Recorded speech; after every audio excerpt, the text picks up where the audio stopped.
Today's reading begins in Exodus, chapter 12, starting in verse 14. This day shall be a memorial for you. You shall keep it as a feast to the Lord. You shall keep it as a feast throughout your generations, by an ordinance forever. 7 days you shall eat unleavened bread. Even the first day you shall put away yeast out of your houses. For whoever eats leavened bread from the first day until the 7th day, that soul shall be cut off from Israel. In the first day there shall be to you a holy convocation, and in the 7th day a holy convocation.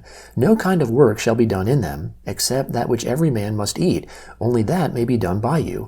You shall observe the feast of unleavened bread, for in this same day I have brought your armies out of the land of Egypt.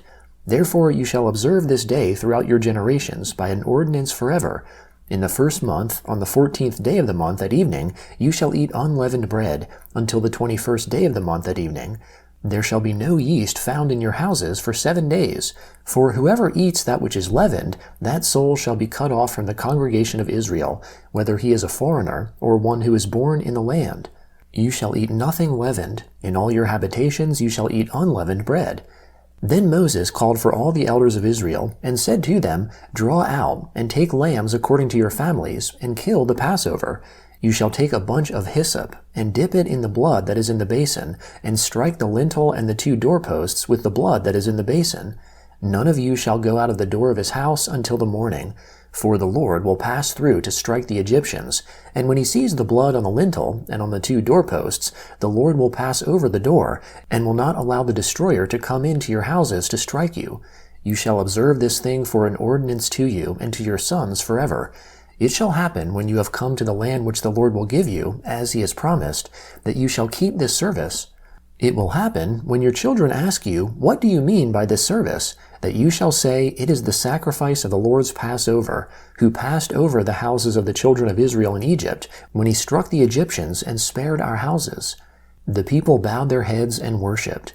The children of Israel went and did so, as the Lord had commanded Moses and Aaron, so they did. At midnight the Lord struck all the firstborn in the land of Egypt, from the firstborn of Pharaoh who sat on his throne, to the firstborn of the captive who was in the dungeon, and all the firstborn of livestock. Pharaoh rose up in the night, he and all his servants, and all the Egyptians, and there was a great cry in Egypt, for there was not a house where there was not one dead. He called for Moses and Aaron by night, and said, Rise up, get out from amongst my people, both you and the children of Israel, and go, serve the Lord as you have said. Take both your flocks and your herds, as you have said, and be gone, and bless me also. The Egyptians were urgent with the people to send them out of the land in haste, for they said, We are all dead men. The people took their dough before it was leavened, their kneading troughs being bound up in their clothes on their shoulders. The children of Israel did according to the word of Moses, and they asked of the Egyptians jewels of silver and jewels of gold and clothing. The Lord gave the people favor in the sight of the Egyptians, so that they let them have what they asked. They plundered the Egyptians. The children of Israel traveled from Ramses to Succoth, about 600,000 on foot who were men, in addition to children. A mixed multitude went up also with them, with flocks, herds, and even very much livestock. They baked unleavened cakes of the dough which they had brought out of Egypt, for it wasn't leavened, because they were thrust out of Egypt and couldn't wait, and they had not prepared any food for themselves. Now the time that the children of Israel lived in Egypt was 430 years. At the end of 430 years, to the day, all of the Lord's armies went out from the land of Egypt. It is a night to be much observed to the Lord for bringing them out from the land of Egypt. This is that night of the Lord, to be much observed by all the children of Israel throughout their generations. The Lord said to Moses and Aaron, This is the ordinance of the Passover. No foreigner shall eat of it, but every man's servant who is bought for money, when you have circumcised him, then shall he eat of it. A foreigner and a hired servant shall not eat of it. It must be eaten in one house. You shall not carry any of the meat outside of the house. Do not break any of its bones. All the congregation of Israel shall keep it. When a stranger lives as a foreigner with you, and would like to keep the Passover to the Lord, let all his males be circumcised, and then let him come near and keep it. He shall be as one who is born in the land, but no uncircumcised person shall eat of it. One law shall be to him who is born at home, and to the stranger who lives as a foreigner amongst you. All the children of Israel did so. As the Lord commanded Moses and Aaron, so they did. That same day the Lord brought the children of Israel out of the land of Egypt by their armies. The Lord spoke to Moses, saying, Sanctify to me all the firstborn, whatever opens the womb amongst the children of Israel, both of man and of animal. It is mine. Moses said to the people, Remember this day in which you came out of Egypt, out of the house of bondage, for by strength of hand the Lord brought you out from this place. No leavened bread shall be eaten. Today you go out in the month Abib. It shall be, when the Lord brings you into the land of the Canaanite, and the Hittite, and the Amorite, and the Hivite, and the Jebusite, which he swore to your fathers to give you, a land flowing with milk and honey, that you shall keep this service in this month. 7 days you shall eat unleavened bread, and in the 7th day shall be a feast to the Lord. Unleavened bread shall be eaten throughout the 7 days, and no leavened bread shall be seen with you. No yeast shall be seen with you within all your borders. You shall tell your son in that day, saying, It is because of that which the Lord did for me when I came out of Egypt. It shall be for a sign to you on your hand, and for a memorial between your eyes, that the Lord's law may be in your mouth. For with a strong hand the Lord has brought you out of Egypt. You shall therefore keep this ordinance in its season from year to year. It shall be, when the Lord brings you into the land of the Canaanite, as he swore to you and to your fathers, and will give it you, that you shall set apart to the Lord all that opens the womb, and every firstborn that comes from an animal which you have. The males shall be the Lord's. Every firstborn of a donkey you shall redeem with a lamb, and if you will not redeem it, then you shall break its neck. And you shall redeem all the firstborn of man amongst your sons.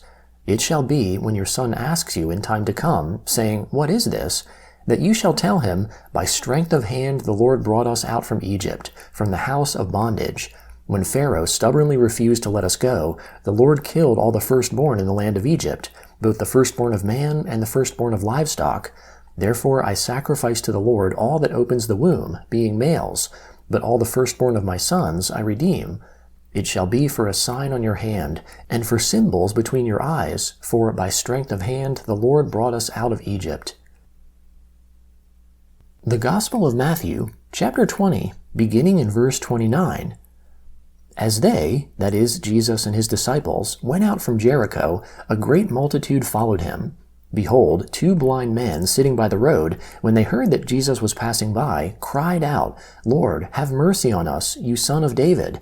The multitude rebuked them, telling them that they should be quiet, but they cried out even more, Lord, have mercy on us, you Son of David. Jesus stood still and called them, and asked, What do you want me to do for you? They told him, Lord, that our eyes may be opened.